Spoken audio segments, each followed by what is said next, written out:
just a hack. He's just an absolute hack. And he gets his ass kicked by his teammates every week. It's just, it's terrible. It's just terrible.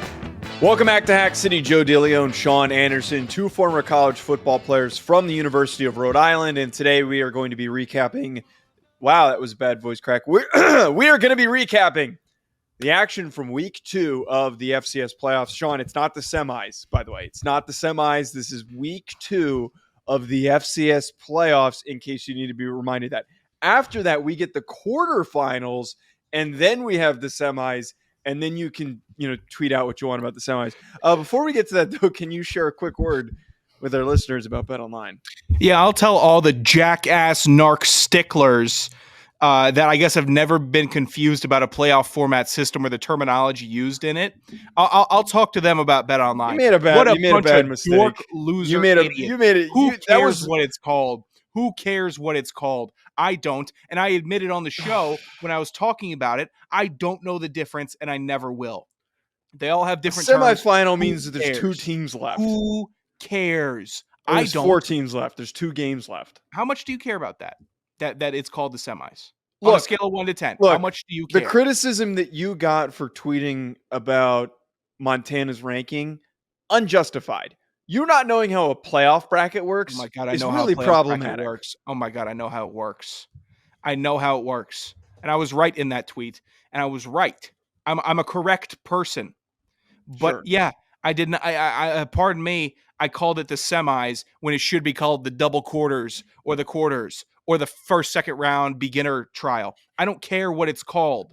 I was right about the tweet, but because people can't handle that, they like to point out the one deficiency, one tiny continuity error that so they can get some blood stirring going after a podcast host. Go screw bunch of stickler losers. If this is the reaction that you wanted, congratulations. You have a target on your back. I haven't thought about you once. You've got a target on your back. So you got to be correct. I guess I do have a target on my back. But oh my God, you don't understand how many times I revise tweets and I make sure that I put out exactly what I want to put out. I'm going to call everything the wrong term from here on out. I don't care. I don't care, Joe. Bunch of losers up my ass about calling it the semis. Oh my God. All right, do Holy the read. Hell. I'm reading the responses here while you do the read. Oh, yeah. And by the way, I only give snippy responses to those that were just challenging me on that semis point. Everyone else that just had a fair gripe, I don't care. That's fair game. Whatever. The holiday season is off and rolling. Can't you tell with my joy and exuberance of holiday energy to kick off the show? NFL, full stride, NBA, NHL. Those are hitting mid-season form. And then college football is obviously losing its mind. BetOnline is your number one destination for all your sports wagering info. Be like Kwame, longtime listener Kwame, who sent in a bet slip from this past weekend where he went 5 for 5 betting on the FCS. He knows what he's talking about. Even if Joe or I don't always know what we're talking about, you might. You might know a lot about your team or a team that you've played. So why don't you wager on it? Make some money. Head to BetOnline today and remember to use our promo code BLEAV. That's BLEAV for your 50% welcome bonus on your first deposit. BetOnline, where the game starts. Sean, let's start off with the first game to get really quickly out of the way here. South Dakota State beats Mercer 41-0. I'm sorry, South Dakota State fans. I know that we've got a large contingency of you that tune into the show, but this is getting the North Dakota State versus Drake treatment. Yeah. Y'all, there's nothing to take away from that. That was a preseason game that you played in the second round of the FCS playoffs.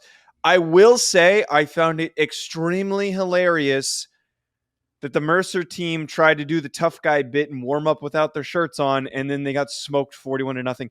That never works. That never works, by the way. There was nobody in South Dakota on the field for South Dakota State that was thinking, oh, man, these guys look really tough, man. They don't have their shirts on. We got to be really worried. No, they were laughing at you. Don't do that. But, yeah, quick takeaway.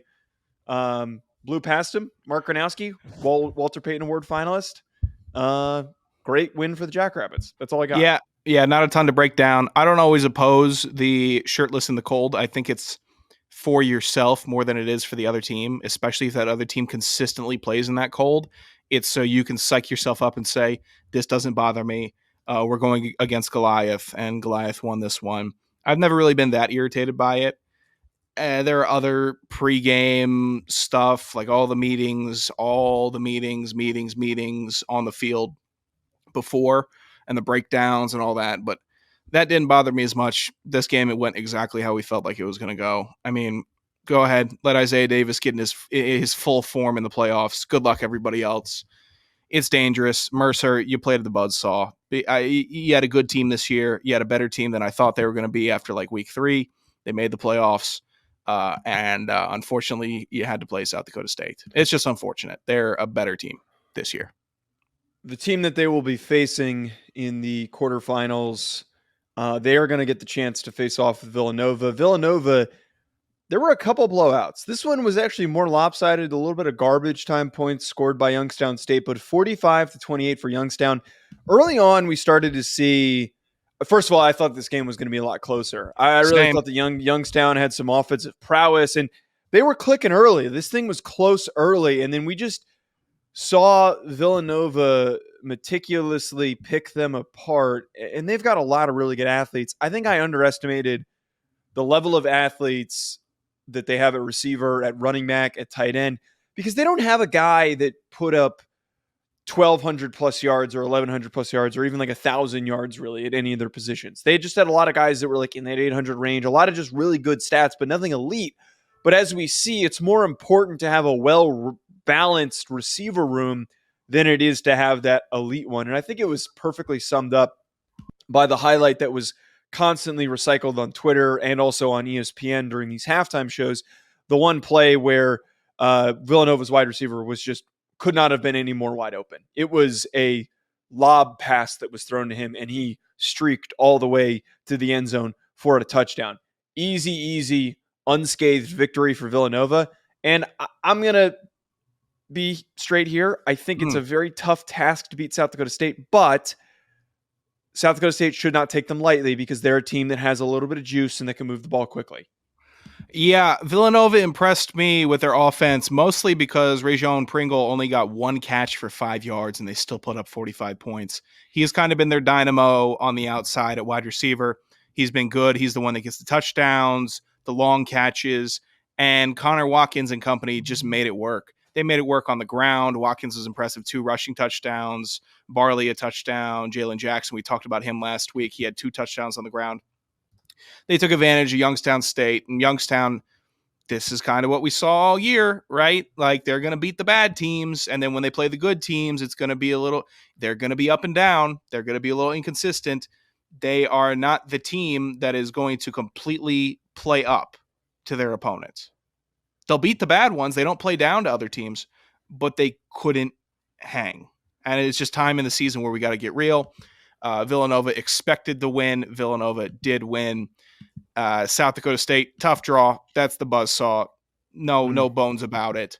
Layer up. And I feel like a lot of the theme of this show and next week's show and then the semis show will be about how teams do playing in the cold, because that made an impact.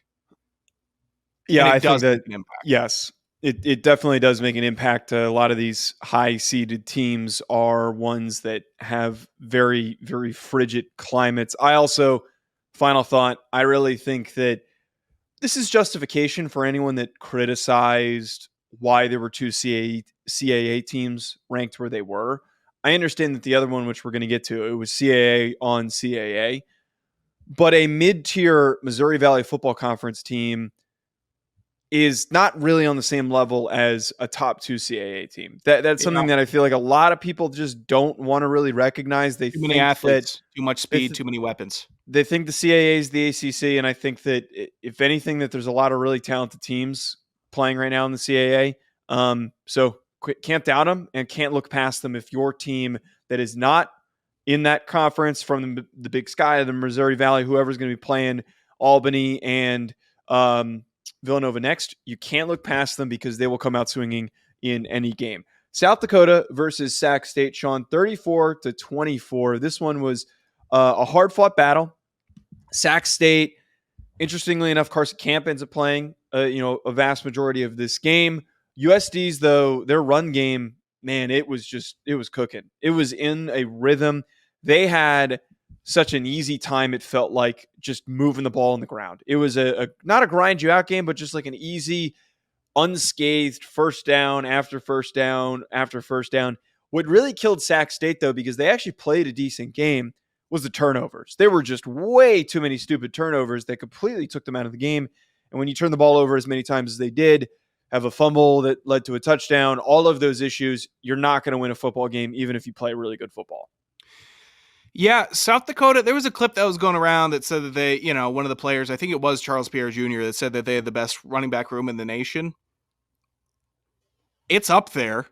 It's up there as a room. When they're all firing behind that big offensive line, they're dangerous. If you're playing, the blueprint for playing South Dakota is make them pass. Because if it's up to them, they'll split it right down the middle 50-50. They'll run past you to death. They will mix it up on your ass all game because they have the talent in the backfield that can surpass your average FCS defensive player. Pierre Jr. is great.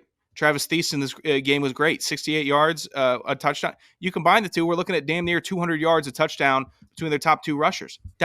What more do you need in a playoff game this late in the year when we're going to be facing tough conditions, when you're going to be playing staunch defenses? You want a team that can ground you into the dirt, and they don't give up that many points, especially how we saw Sac State be so strong last week. They put up 24, held them to 24. A Sac State team that was rolling, deflated them. The fight after the game was embarrassing. Who was it? Fulcher that threw the punch afterwards? I saw the scrap. I'm not reading too much into it. It's just like, if you can do that, if you can make another team want to fight you after the game, which happened to us a lot, where we wanted to fight the other team a lot. That means that you were rent-free, you beat the hell out of them, and you won the mental warfare. Because more times than not, when we were losing, I was buckling my helmet up and putting my gloves back on to go back into the mix of the handshakes in case a fight broke out. Because I knew that we just got our asses busted. South Dakota is a team that's capable of doing that. That's kind of the whole point that I'm trying to make. Be wary, because when they are clicking and Aiden Bowman is protecting the ball the way that he did and just being efficient in the pocket, this is a thorough-ass team. South Dakota is a good team. A game that was very highly talked about leading up to the week and after the game. North Dakota State beats Montana State in overtime 35-34 off of a blocked extra point. I'm going to get to that in a second, just to share the specialist perspective, being a former long snapper, and why I think that thing got blocked. But I have to acknowledge here, my lead into the game, I thought, hit perfectly. A lot of these games over the stretch where North Dakota State struggled, there was this strange emphasis on Cam Miller, Cole Payton being the primary ball carriers. And we didn't see the same level of consistent North Dakota State involvement of their deep running back rooms like we've had in the past. And what happens in this game, TK Marshall, Rajah Nelson, and Tamarick Williams, they all combine for 20 touches, which isn't crazy, but Tamarick Williams goes off for 162 yards on 11 carries and 2 touchdowns. But it helps that Nelson averages 9.2 yards per carry, and Marshall averages 13.3. I think that very early on they realized that there was going to be this heavy emphasis on trying to eliminate the quarterback run game because Cole Payton, Cam Miller could not really get their game going. And they knew, hey, this has worked for us in the past. We need to continue to stick to this. And it was a back and forth game. The way that they were able to pull this out and put themselves at least in a position to win in overtime was because they ran the ball so freaking well. I'm glad you noticed that, Joe, because I noticed it also. The Montana State defense was keyed in on stopping everything in between the tackles. When they were busting the runs out on the perimeter with the running backs, the linebackers were already fitted too tight. So the blocks were easier, springing in massive gaps. And then that's why we see 70-yard touchdown, 40-yard touchdown, 45-yard touchdown. It was a perfect pivot from the game plan for North Dakota State. They said, oh, you guys are going to keep on crashing inside? Watch this. We got wide receivers that can block. We got tight ends that can block. We'll close your asses off. We're going to give them a lane to glory. I don't need my quarterbacks running it. Look at this running back room. Another top running back room when they're utilized like this. impressive as hell, that coaching decision from North Dakota State to say, we're going to adapt and change, and we're going to run the hell out of the ball outside the tackles because they keep on fitting inside. Montana State played a hell of a game, though. Tommy Mellott really impressed in this matchup. Sometimes I don't know what it is about him. He launches that ball. He has a cannon. He is an athlete. He is strong. I'm in on him. There is some use for him on football teams, man. We got to definitely bring up, though, he did suffer an injury. There were a lot of people that were talking about the injury that he suffered and the significance of it. I just kept seeing a lot of individuals on Twitter. Chambers was banged up also.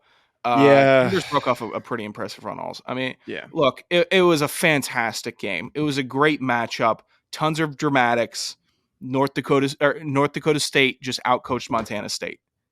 Plain and simple. Because Montana State had the players. They were at home. I felt cold watching the game from my phone, freezing. I could feel it. Go ahead.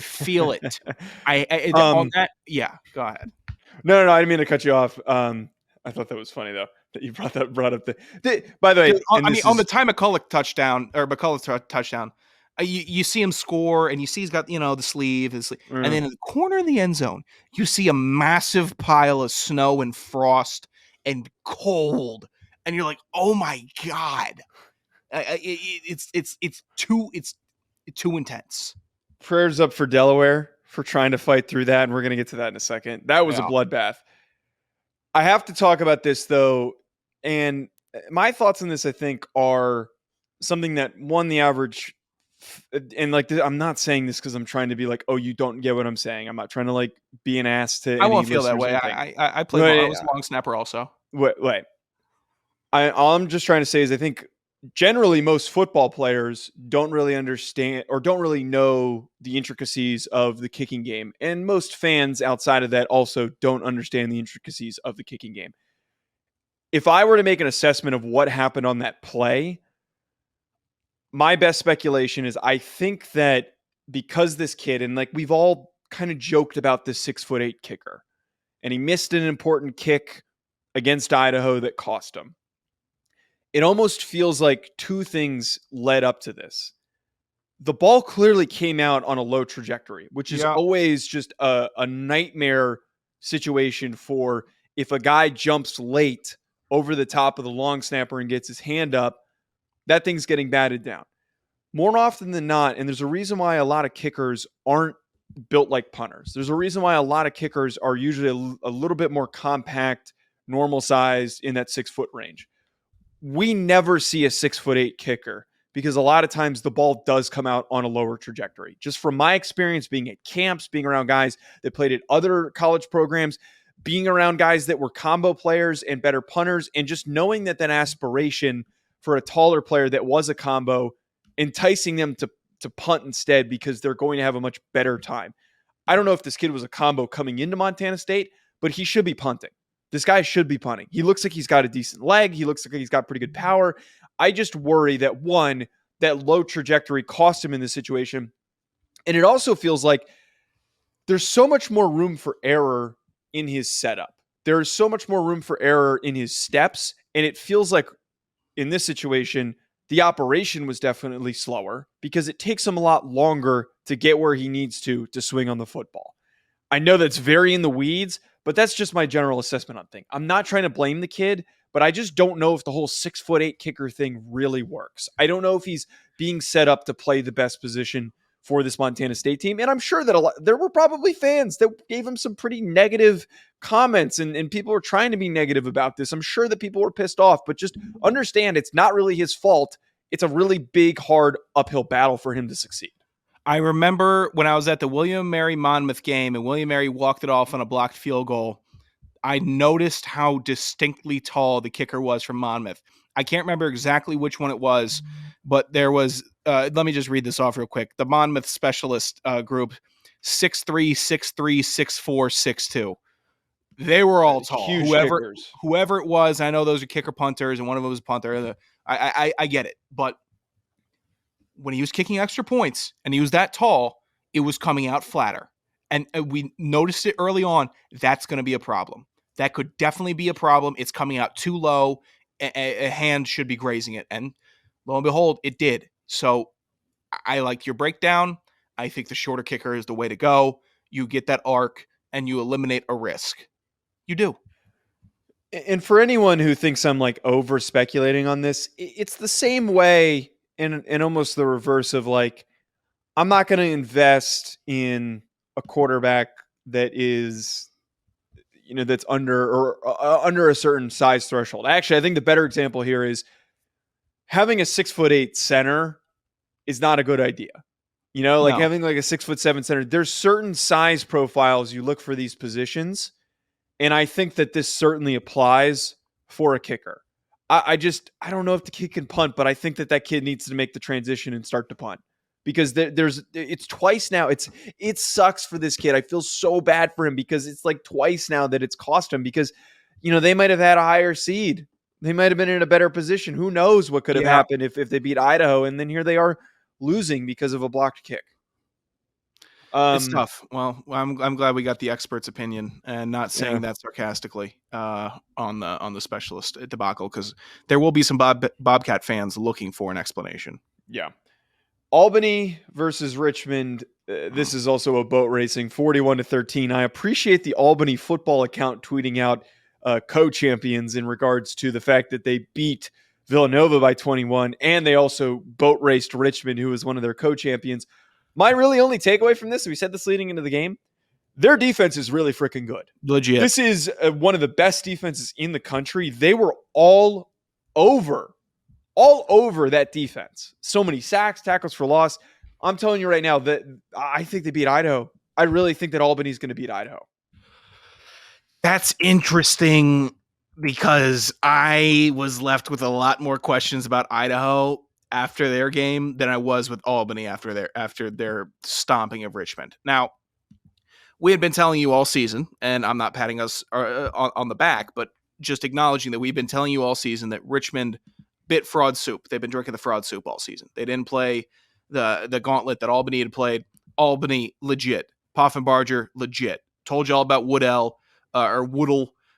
last week as well. They have offensive playmakers. They have dudes that can make plays, and their defense suffocating.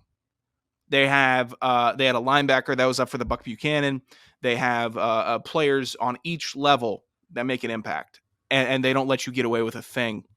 Incredibly well coached team, and this is how you dismantle a program in your own conference in the playoffs. This is how you dismantle a program, build momentum, and move the hell on. They knew all season Richmond was not worth their time. They knew that. And this is how they got past it. There was no questions left after this game. The only question left is how far do they go? What happens next? Not, oh my gosh, it was tight. I don't know. I'm concerned about this facet. I'm not. They're a good team. I really do think, I don't think that they get past South Dakota State, but I really think that this team goes on to potentially goes on to the semis. I think it's really, really plausible, especially after what you just said. They're going to compete with Idaho. Idaho's worst. The worst thing Idaho has going for it is that they're in a dome. Iowa survives against SIU in overtime off of a field goal, 20-17. Was watching this. It was kind of the replacement of Pac-12 After Dark for me that I got to actually just solely watch this, not have anything else on. I want more just Kibbe Dome. If with no more Pac-12 and all the scheduling issues, I say that every week ESPN2 puts on Kibbe Dome After Dark. The Big Sky, that's funny. That. I like to post on No. on No. I don't want Big Sky After Dark. I don't want Big Sky After Dark. I'm Only saying Big Sky. Dome. Would you let me say what I got to say, jackass? No. Big Sky Conference tweeted out Kibbe Dome After Dark. That's what you're getting. So you're not having an inventive take. They stole my bit. Cut me off. I didn't see that. Screw you. Yeah, I'm sure you didn't. Idaho reminds me in Washington a lot of ways, though. I will say this. In the sense that I feel like they're a very adaptive team. They make adjustments and play different styles of football when they need to against certain opponents. So they did this against SIU. They realized that their guys weren't getting separation the way that they usually do. They realized that the pass rush was relentless and they were coming after Giovanni McCoy. They started running the football and they found success running the football. And that eventually helped them climb back into it after SIU was up for a bit. The punt return touchdown was huge for them. I still think that Idaho is a challenging team. But I just think that with the question marks, Albany's better than SIU. Plain and simple. I think that Albany's going to beat them. Look, SIU is one of the more interesting teams I've seen this year, and maybe in a while, because Nick Baker had a good game for Nick Baker, right? Or he did fine. A playoff game for Nick Baker went about it how you thought it would. Ramir Elliott, the running back for SIU, played well. 5.5 yards a clip, 91 yards, 2 touchdowns. And they hung in it, and God, are they tough. When they want to be tough, when SIU wants to be tough, they are going to clamp you down. They impressed me, but they are just not explosive enough to get past Idaho. That was it. And Idaho switched the gear and said, look, SIU controlled the tempo. They controlled the culture of the game, the environment, everything about it. SIU was controlling, even while losing, whatever, even when they didn't have the momentum, they were still controlling it. It was their tempo, their physicality, their pass rush, staunch in the run game. Also, Idaho's a gritty ass team. They are a gritty team with 5 more talented players than SIU, and they got over the hump. They did. Hayden Hatton got his. Anthony Woods got his. Stepped up. Maybe my player of the game, being able to carry the load, match it, and get done what he needed to get done. But Idaho had some times where they got bailed out. They got lucky. You shouldn't complain about getting lucky in a playoff game. Be happy to move to the next week. But this is not, they were not clicking on all cylinders. I think Albany does have the edge. As we predicted, Furman has a pretty easy time in the rematch against Chattanooga with Tyler Huff back. Big thing for me, they end up winning 26-7. Yeah. Big thing for me that I'm really paying attention to for the next round against Montana. And, we get to now find out, everyone highly debated, should Montana have been number 2 earlier on in the season? Should Furman have been number 2? Dominic Roberto hung his nuts out there in this game, man. Like he ran hard. Dude, he is the perfect running back for Furman, man. He is big. He wears no gloves. I'm telling you. He is a hard-nosed SOB. The only thing that gives me a little bit of pause is the weather looked way too nice at that Furman field that I'm kind of thinking it looked great. Are they going to travel okay if it's snowing again at Montana? But dude, I'm in on Roberto.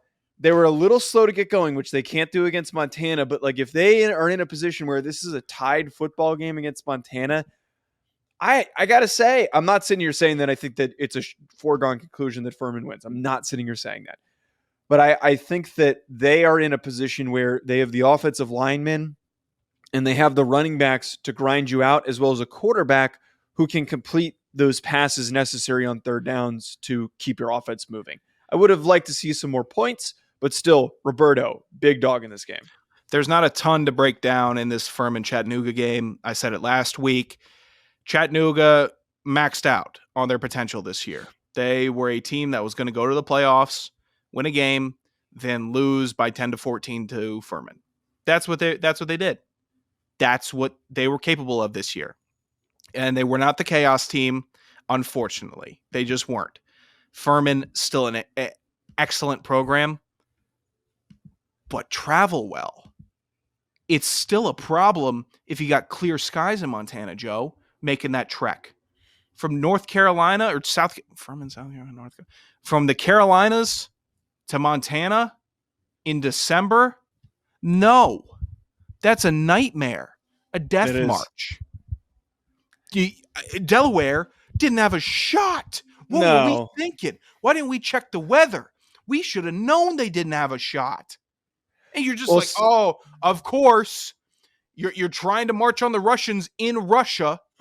You're going to get cold. Don't compare Montana to the Russians. 49-19 ends up being the final score of that, as you kind of transition effectively into that game. Like you just said, though, as soon as I saw that there was snow on the ground before the game and his kickoff was coming around, I was like, Delaware's not going to be able to succeed. And as soon as Delaware tried to throw the ball way too much and not reading the room. not early on. They did not realize. And then by necessity, yes, they had to then throw the ball because they were down multiple scores. But you're never, ever going to have success throwing the ball as much as they tried to in snow like that. I'm like kind of dumbfounded by that decision making, and it's just tough.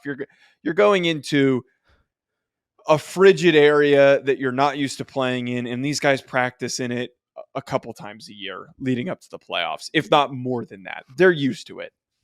Here's the problem. I think Tom Brady having like 5 touchdowns in a quarter in the snow versus the Titans in 2011 impacted a lot of offensive coordinators that now have jobs where they're saying, wow, look, the pass rush ain't getting there. We could just drop back in the snow and let it rip. Not all snow is the same. Your quarterback isn't Tom Brady. You need to find the best guy on your team that can run the football in the snow. Maybe it's a safety.